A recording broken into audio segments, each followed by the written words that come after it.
It's the calm before the storm right now. There isn't any snow on the ground yet, but state police are reminding you, have a snow brush handy for when it hits tonight.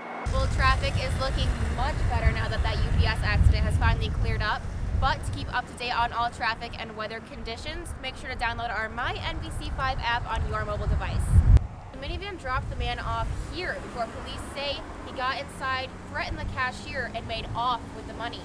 He ran off and made it to this corner before the minivan circled around to pick him up again. The campaign is getting people to buckle up behind the wheel. At stations just like this one, you can take a book, leave a book, but Little Free Library founders just want community members to read a book. The owner tied her dog at this pole while she went in to pick up an order from Aleca's. She says she was gone for maybe 2 minutes, but it was long enough for the dog to be stolen.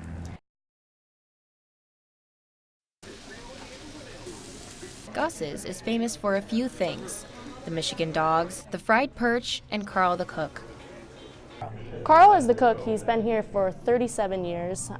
He works every single day, sometimes from 7 a.m. to 7 p.m. Whenever he's needed, he likes to put a hand out and help. Carl knows the regular customers' orders as soon as they walk in the door and has always enjoyed whipping up a good meal for good friends. Yeah, everybody knows Carl, and if you're going to come to Gus's, who are you going to see? You're going to see Carl. But on Thursday, tragedy struck. We got a phone call from his wife saying that he had ended up having a stroke. So in the ambulance ride, he ended up dying, and they ended up reviving him. Carl had suffered a major stroke to the brainstem, leaving him without motor functions. His family, friends, and customers can only wait and hope for his recovery. He can blink, and I believe that's just about all he can do right now. Carl has loved working for Gus's every day.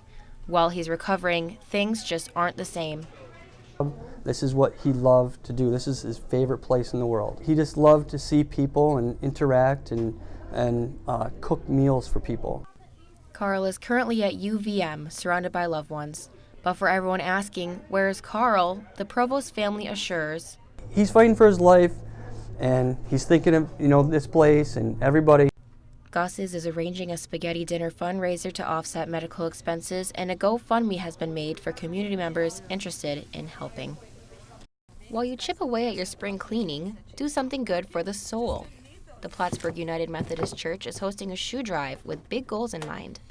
Our goal is 300 bags of shoes. Each bag holds 25 shoes, so that's 7,500 pairs of shoes. It's a win-win situation. The church gathers the shoes and sends them to a company that distributes them to third world countries. They're sold for pennies on the dollar there, and it gives jobs to people selected as shoe sellers. But that's not all. Every church is kind of in need of money these days, so when we were doing our budget last fall, we were trying to think of ways that we could maybe increase our funds. They found that while helping others with the shoe drive, the church could get necessary funds as well. They get $10 for every bag of shoes. It looked like a win-win situation.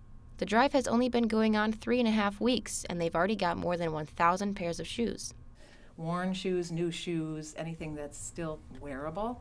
There are donation bins at Coffee Cat, Target, Planet Fitness, U First Credit Union, and, of course, the United Methodist Church. We have bins outside the church, and people are dropping shoes off, coming in the morning, and it's just a real thrill to see a pile of shoes there.